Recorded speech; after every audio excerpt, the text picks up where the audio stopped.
Ils n'ont pas encore leur tenue, les barrières de chantier figurent le décor et personne ne semble savoir où se placer.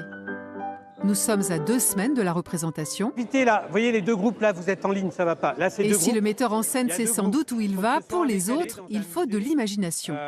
Et là, j'en vois qui sont un peu... La Belle Hélène, opéra situé dans l'époque antique au temps des dieux et des héros grecs, on n'y est pas vraiment. Pour Ismaël Gutiérrez, à ce moment-là, il s'agit donc surtout de faire du gros œuvre. La plus grosse difficulté, c'est la force d'inertie. C'est-à-dire que quand il y a un détail, malheureusement, je ne peux pas me permettre d'arrêter parce que sinon, ça prend énormément de temps d'arrêter tout. Ce qui est un peu compliqué pour moi, c'est que j'ai la tentation de me dire « Ah là, il y a ça qui ne va pas, lui, il n'est pas bien placé, lui... » Mais si je fais ça à 120, c'est pas gérable. Donc il faut vraiment qu'on soit sur le gros du déplacement, le gros du placement, et puis après, on verra sur le week-end prochain. Les choristes répètent leurs morceaux depuis l'automne. La difficulté ce jour-là pour eux, c'est de chanter et en même temps de penser à leur déplacement. Vers moi. Mais pas de quoi entamer leur motivation. Vivre de l'intérieur, un projet lyrique, c'est quelque chose que je connais pas particulièrement, que j'apprécie pas forcément non plus, que je connais mal. Et voilà, le vivre de l'intérieur, je trouve ça extrêmement intéressant. Le projet est extraordinaire, c'est un projet socio-culturel, il y a une dynamique extraordinaire, on travaille avec les jeunes, avec tout Dijon, donc c'est 2 fois un pur bonheur.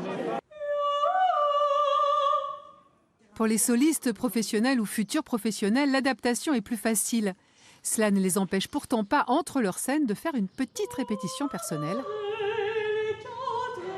dans un lieu pas vraiment intime. On a eu les textes un petit peu tard, j'avoue. Les partitions, par contre, ça a été en avance, ça fait un moment que tout est calibré. En revanche, les textes, voilà, on a reçu ça un peu tard, donc c'est pour ça aussi qu'on fait les derniers réglages maintenant. C'est pour être sûr de ne pas avoir trop de mémoire, voilà.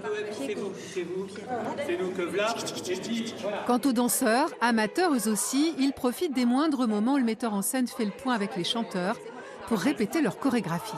Ça parle d'adultère, donc c'est un petit peu rigolo. Ça parle d'ouverture dans l'amour, hein, et puis de liberté. Enfin, et j'ai beaucoup de plaisir à créer ces chorégraphies. À la fin du week-end, toute l'œuvre a été vue, dégrossie, comme dirait le metteur en scène. Pour peaufiner tout cela, un autre week-end de répétition a été prévu, plus toutes les soirées de cette semaine avant les représentations. Faire tes auteurs, respirer une mesure avant. L'objectif, que tous, amateurs et professionnels, chanteurs et danseurs, puissent proposer un spectacle enlevé et joyeux, comme Offenbach l'avait pensé. C'est une œuvre légère, accessible, l'histoire est simple, on peut la comprendre assez facilement. Et c'est ce qu'on veut, puisqu'on veut toucher un public néophyte, qui n'a pas l'habitude d'aller à l'opéra. Donc si on part dans quelque chose de trop compliqué, de trop élaboré, c'est pas que les gens ne sont pas capables de comprendre, mais c'est bien, pour un premier opéra, de voir quelque chose d'assez accessible.